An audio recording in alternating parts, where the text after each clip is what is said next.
ہماری بہادر افواج نے بھارت کے غرور اور گھمنڈ کو خاک میں ملا دیا۔ دوبارہ حملہ کرنے کی کوشش کی تو جو کچھ تمہارا بچا ہے وہ بھی ختم کر دیں گے۔ وزیر اعظم شہباز شریف کا فرنٹ لائن پر افسران اور جوانوں سے پرجوش خطاب۔ بولے امن کے خواہاں ہیں، خطے میں ترقی اور خوشحالی چاہتے ہیں، لیکن یاد رکھو ہم امن کے لیے بھی تیار ہیں اور جنگ کے لیے بھی۔ مسٹر مودی ہمیں بھاشن نہ دیں، مکتی واہنی، سمجھوتا ایکسپریس، جعفر ایکسپریس اور کلبھوشن یادیو آپ کی دہشت گردی کے ثبوت ہیں۔ خطے میں آپ کی تھانے داری کے بت کو پاش پاش کر دیا۔ 1971 کی جنگ کا بدلہ لے لیا۔ پانی ہماری ریڈ لائن۔ سندھ تاز معاہدے کو ختم کرنے کا سوچنا بھی مت، ورنہ خون اور پانی اکٹھا نہیں بہے گا۔ وزیر اعظم نے مودی کو کہا، آئیں خطے کو امن کا گہوارہ بنائیں، مسئلہ کشمیر اقوام متحدہ کی قراردادوں کے مطابق حل کریں۔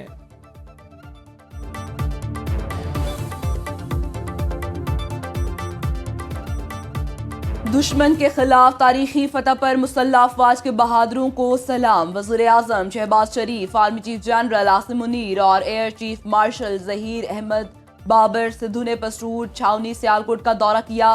وزیر اعظم اور سپہ سالار جوانوں سے ملے اور بلند حوصلے کو سراہا۔ وزیر اعظم نے تباہ کیے گئے بھارتی میزائلوں اور ڈرونز کا معائنہ کیا۔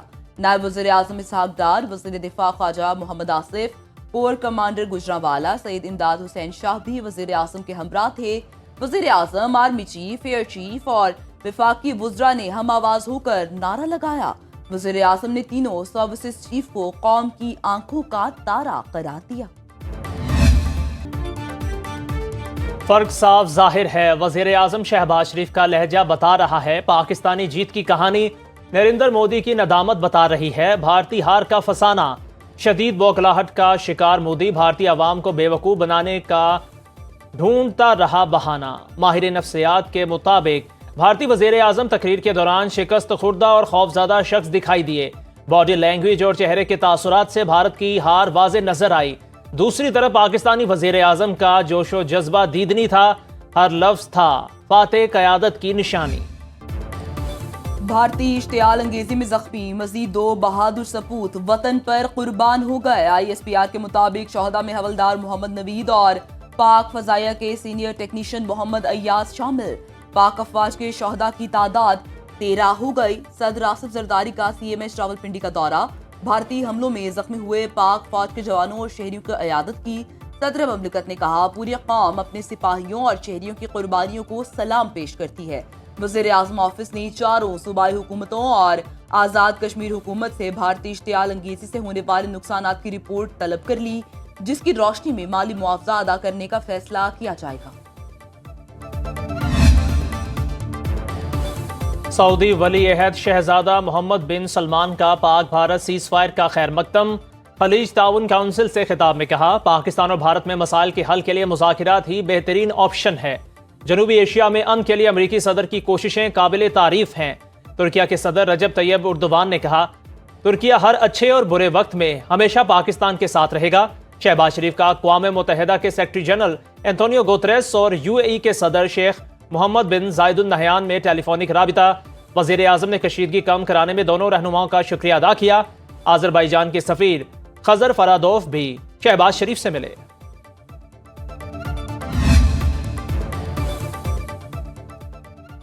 امریکہ اور قطر میں اربوں ڈالر کے معاہدے، دفاع سمیت مختلف شعبوں میں تعاون بڑھانے پر اتفاق۔ امریکی صدر ڈونلڈ ٹرمپ اور امیر قطر شیخ تمیم بن حمد الثانی نے معاہدوں پر دستخط کیے۔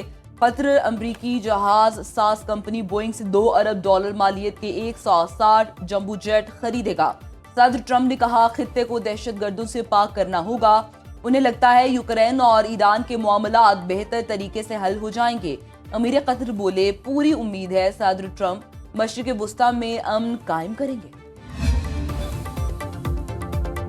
آپ کیا یہاں ہمیں ڈرانے آئے ہیں؟ ایرانی صدر کا ٹرمپ کے بیان پر رد عمل، کہتے ہیں آپ سمجھتے ہیں یہاں آئیں گے، نعرے لگائیں گے اور ہم ڈر جائیں گے۔ ایران کبھی غنڈہ گردی کے سامنے نہیں جھکے گا، ہمیں شہادت بستر پر مرنے سے زیادہ پسند ہے۔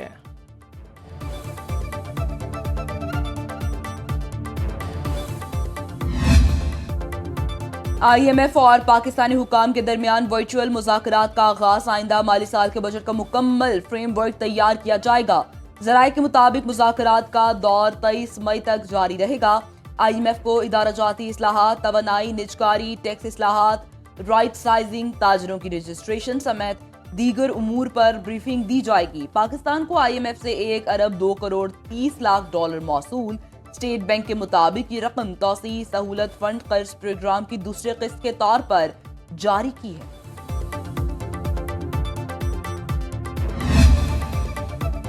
پاکستانی معیشت خطرے سے نکل آئی جو معجزے سے کم نہیں، امریکی میگزین بیرنس کا اعتراف۔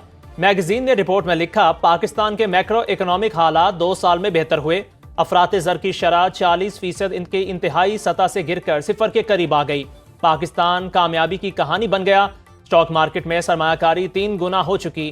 خوف تھا پاکستان سری لنکا کی طرح دیوالیہ ہوگا، مگر ایسا نہیں ہوا۔ حالات نے وزیر اعظم شہباز شریف اور ان کے عسکری رفقا کو بہترین معاشی رعایتیں عطا کی ہیں۔ بھارت کے ساتھ حالیہ جنگ کے پاکستانی معیشت پر اثرات پڑنے کے امکانات بہت کم ہیں۔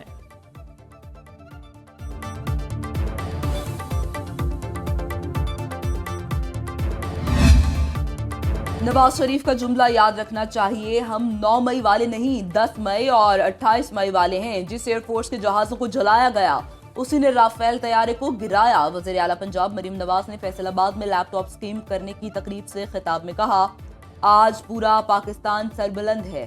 ہم نے کئی گنا بڑے دشمن کے خلاف جنگ متحد ہو کر لڑی، نفرت اور تقسیم سکھانے والے ناکام ہو گئے۔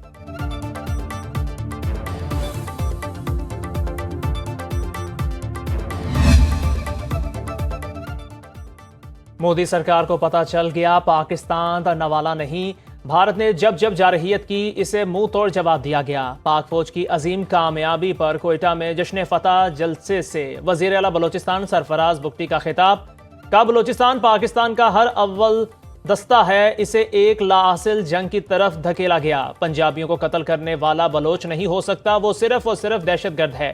پاکستان کے عوام افواج کے شانہ بشانہ کھڑے ہیں۔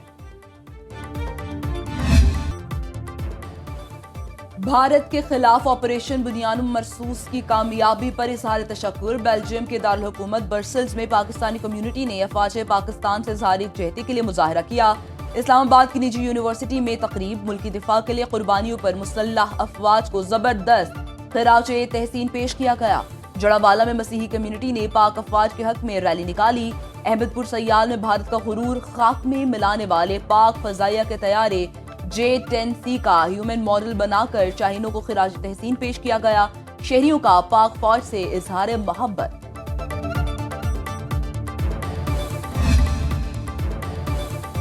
محکمہ موسمیات نے آج سے ہیٹ ویو کا الرٹ جاری کر دیا۔ کراچی سمیت سندھ کے بیشتر مقامات اور لاہور سمیت پنجاب کے چند اضلاع میں گرمی معمول سے زیادہ محسوس کی جائے گی۔ شمالی بلوچستان اور خیبر پختونخوا کے میدانی علاقوں میں درجہ حرارت 4 سے 6 ڈگری زیادہ رہنے کا امکان۔ دادو میں پارہ 48 اور جیکب آباد میں 47 ڈگری سینٹی گریڈ کو چھو گیا۔ جنوبی پنجاب کے ضلع ہارون آباد اور فورٹ عباس میں تیز ہواؤں کے ساتھ بارش سے گرمی کی شدت میں کمی۔